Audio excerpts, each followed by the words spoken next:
How in the world are we supposed to believe in the virgin birth? Bear with me. This is going to be a little longer than some of these other questions and answers, and I'm not going to deal with this thoroughly. Of course, I couldn't possibly.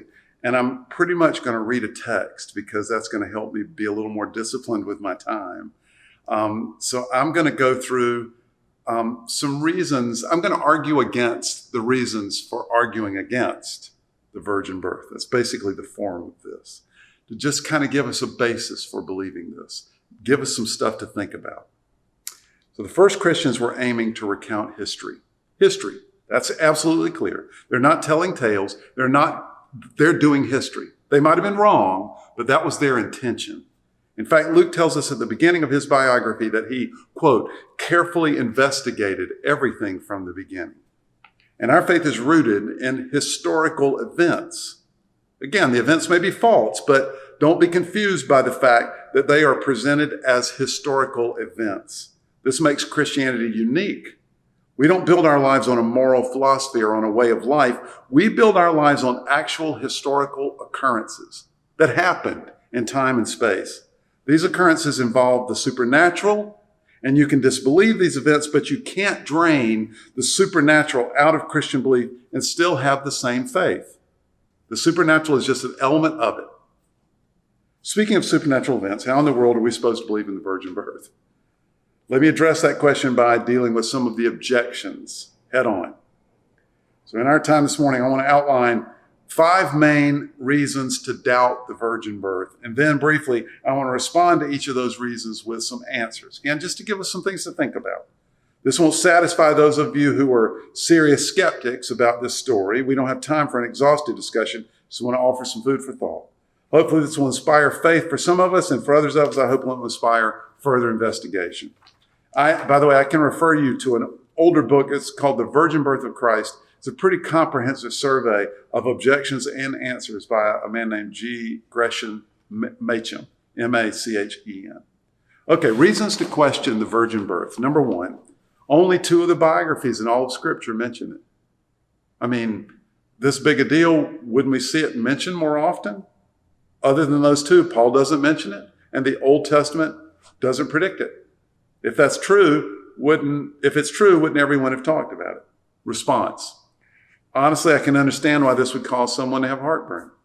This is an epic event. Why wouldn't it be talked about more widely? Well, let's remember, the guys who wrote the New Testament were evangelists, first and foremost. They weren't trying to be objective observers. They're sharing in order to convince us.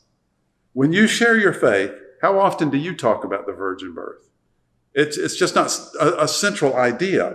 I really think this explains why it's not mentioned outside of Luke and Matthew's account. But by the way, it is mentioned in Luke and Matthew's account. Plus, the fact that the Old Testament doesn't really discuss it, that actually makes it more believable. In other words, this isn't what Messiah watchers were expecting. It wouldn't have occurred to them to make up this detail because it's not covered in the Old Testament. All told, I don't think this objection prevents us from reasonably believing in the virgin birth. Number 2, there are other virgin birth stories about ancient heroes throughout the ancient world. Didn't Christians just steal this idea to promote their hero? And we could give quite a few examples here. Response. I admit it's attractive to think that Christians just amplified their hero in the same way other ancient peoples amplified theirs, by attaching the account of a virgin birth to his life. This seems to make sense, but the details of this objection don't really add up. First of all, most of the stories from the ancient world are stories of gods, not stories of human beings. Secondly, there are a few stories attributed to actual people, but they're never confirmed by more than one author, and they were written generations after the person actually lived, as opposed to Luke and Matthew's account. Finally, there's not a lot of evidence that Christians borrowed from other religions ever, at least not in the substance of their belief. I don't know why they would borrow this detail from pagans especially. In summary, this is an attractive idea for skeptics, and it should give us pause, but it doesn't present anything like a slam dunk case against the virgin birth. Third objection, there were early rumors about Jesus' illegitimate birth. This could explain why the Christians needed to invent a virgin birth story. Let me give you an example of one of those stories. Sorry for the detail, but this is interesting. Origen was an early church theologian who wrote a tract in which he defended Jesus' virgin birth against a philosopher named Celsus, who was a pagan skeptic of Christianity. Celsus was a proponent of the idea that the virgin birth story was a fiction, and by the way, invented by Jesus. He believed that Jesus was the biological product of Mary and a Roman soldier named Pantera.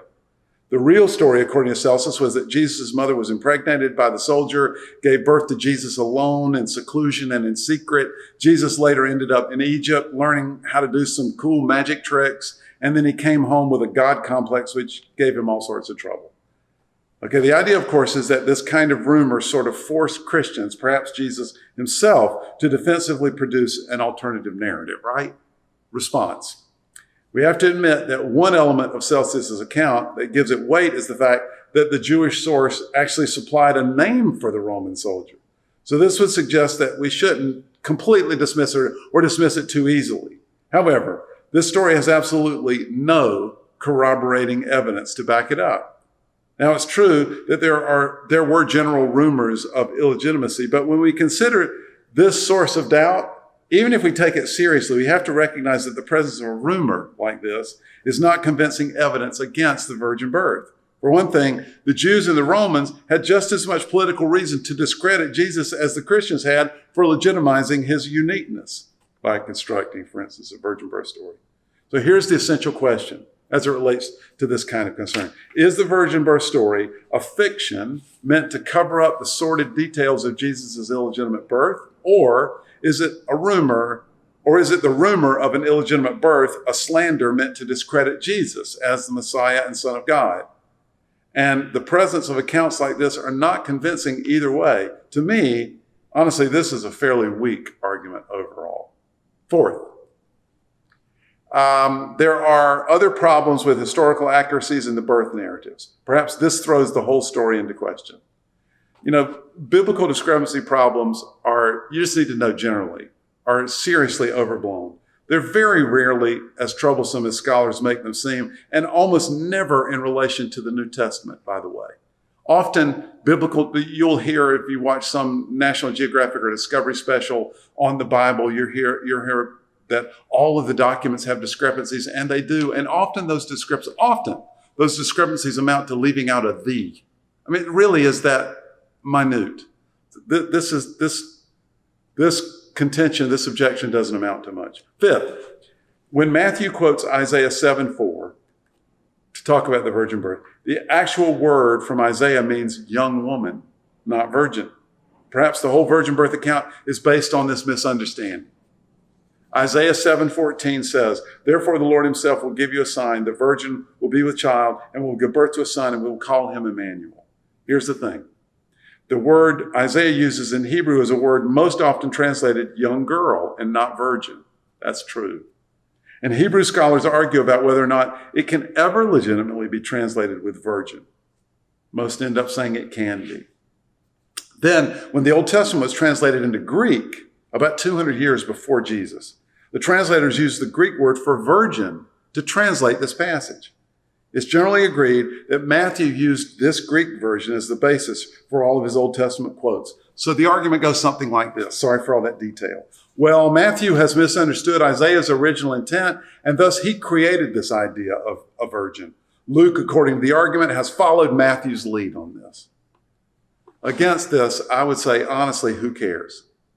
It's true that the idea of virgin birth is not mentioned anywhere except for this one suspect verse in Isaiah.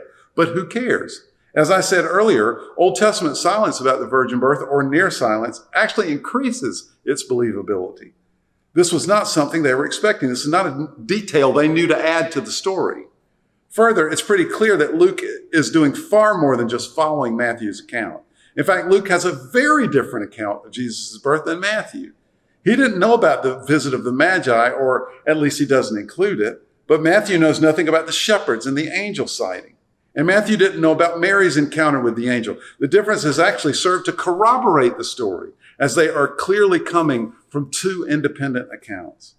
To me, this is the least troublesome of the objections. And in short, my opinion, considering the objections so far, is we don't have a case that merits overthrowing two independent near event testimonies. Okay, so finally, I separate this from the rest. The final objection will end with this. It's medically impossible. Here we have it. This is the crux of our doubt, at least mine, whenever I doubt this. Let me underscore this. If virgin births were maybe an unusual but a known occurrence with a medical explanation, no one would ever doubt anything about this account. All of the rest of these objections would go away. We've been trained to believe what we can see and repeat. We believe doctors more than God. We believe physicists more than we believe God. We believe biologists more than we believe God. Let me be clear. This discussion is not an argument against science. This is not an argument against reason. Far from it. It's an argument. It's an argument with reason. I'm appealing to our reason.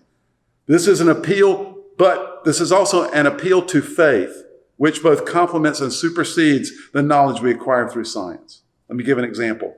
Take medical analysis. How often have you heard a doctor say, "We just don't know"? Let me give you the answer. Often. For example, in a typical cancer scenario, you'll hear a doctor say something like, "Well, there's a 70% chance of survival with this kind of cancer given this kind of treatment." And this is their way of being honest with us and helping us set right expectations. Then we ask, "Why, doc? Why some get better and others don't?" And the doctor will say, "Well, we just don't really have any good idea about that. We can't be certain about all the factors. Ultimately, we don't know." What if the answer is that their statistics amount to nothing more than organizing what God allows and what he doesn't? I'm not trying to oversimplify this, I promise, but personally, I have an annual physical. I do all that the doctor tells me to do. I greatly respect his knowledge and the science on which it's based, but I also know ultimately my life is in God's hands, regardless of what the doctor says or doesn't say, does or doesn't do. Here's the thing about objecting to the virgin birth because it is medically impossible. Don't miss this. We can pretty safely guarantee Luke would agree. He was a doctor. We know for a fact that Mary agreed and understood this completely. So did Joseph. The accounts make this abundantly clear. They're as stunned by this as we are. Luke is not claiming that this is a normal, explainable thing. He's not even claiming that this is a special thing. He's claiming that this is utterly unique in human history. For Luke, this was just further demonstration and confirmation of Jesus' uniqueness. He was uniquely God's son. That's the point of the virgin birth.